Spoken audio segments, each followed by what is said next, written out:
Hey everyone, and welcome. Today we are diving into a really powerful science-backed strategy called retrieval practice.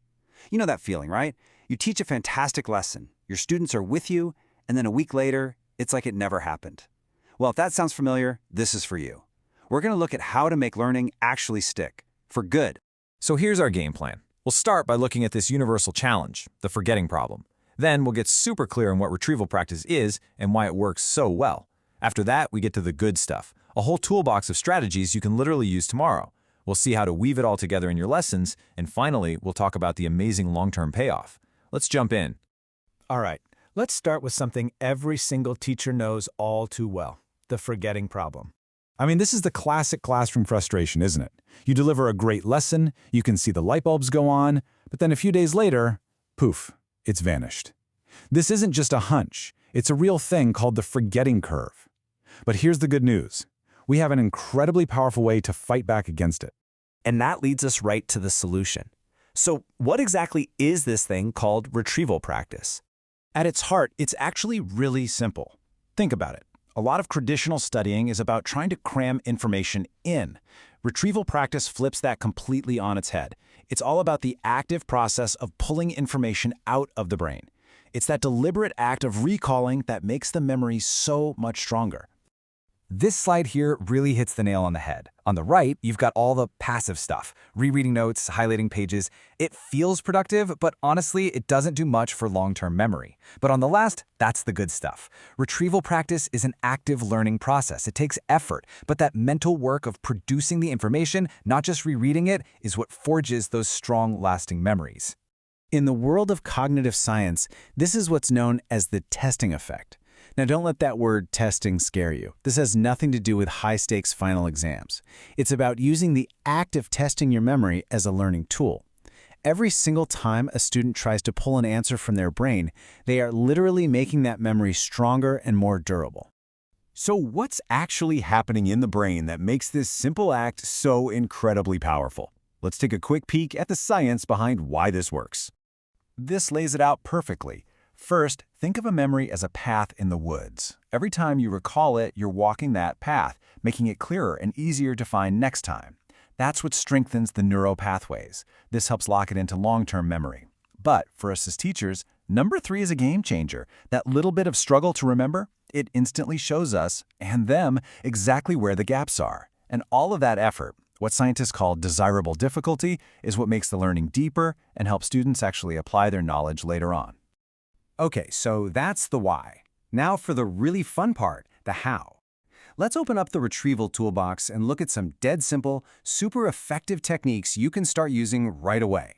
First up, we've got low-stakes quizzes. And I want you to hear that phrase loud and clear, low stakes. The point here is learning and practice, not grades. This takes all the anxiety out of it and puts the focus squarely on the process of recall. And the best part is how easy this is. We're not talking about a major test prep. This could be 2 multiple-choice questions on the board as a starter, a single short answer prompt, or even just a quick, okay, everyone, close your books. What were the 3 main causes we discussed yesterday? It's fast, it's easy, and it gets their brains firing on all cylinders. All right, next up in the toolbox, free recall. This is where students have to pull information out of their memory without any specific cues or hints. It's a fantastic way to see what they've really got stored in there. I love these activities. You could do a brain dump, where you just give them 2 minutes and a prompt like, write down absolutely everything you can remember about photosynthesis. Or have them do a quick summary on a mini whiteboard. It's active, you can see their thinking, and it is pure, powerful retrieval practice. Okay, our final set of strategies is all about giving students a little nudge to get them started, or even just getting them to say what they know out loud. This could be as simple as some fill-in-the-blank sentences on a worksheet. It could be a think, pair, share, where they first recall with a partner before sharing with the class. And yeah, even cold calling can be a powerful tool, as long as it's done in a supportive, let's figure this out together kind of way. The goal is just to get every mind in the room engaged in the act of recalling. So we have all these great tools, but the big question is, how do we fit them into our already jam-packed teaching schedule? Let's look at a blueprint for putting it all together. To really make this fly, there are a few golden rules. You want to make the recall effortful, but not impossible. always, always, always keep it low stakes. And you have to provide feedback so students can correct their thinking. But these last two, oh man, this is the secret sauce. You have to repeat it over time, that's called spacing, and you need to mix in older topics with new ones, that's called interleaving. That's how you build knowledge that truly lasts.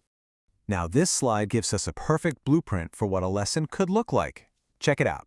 Step 1, start the class with a quick 5-minute recall starter from last week's topic. Step 2, immediately go over the answers.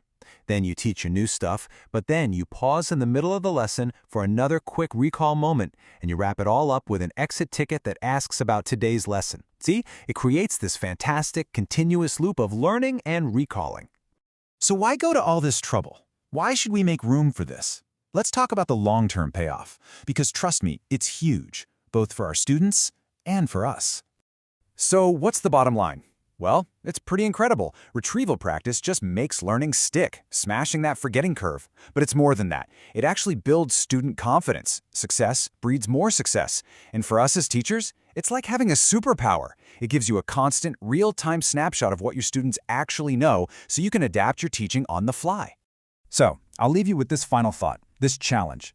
Retrieval practice isn't about adding one more thing to your already full plate. It's about making a smart swap. So ask yourself, what's one less effective thing you're currently doing that you could replace with one of these simple retrieval strategies? What could you stop doing to start building truly durable learning in your classroom? Thanks so much for watching. Want to elevate your teaching with AI video analysis? Visit www.learnalyze.net to learn more.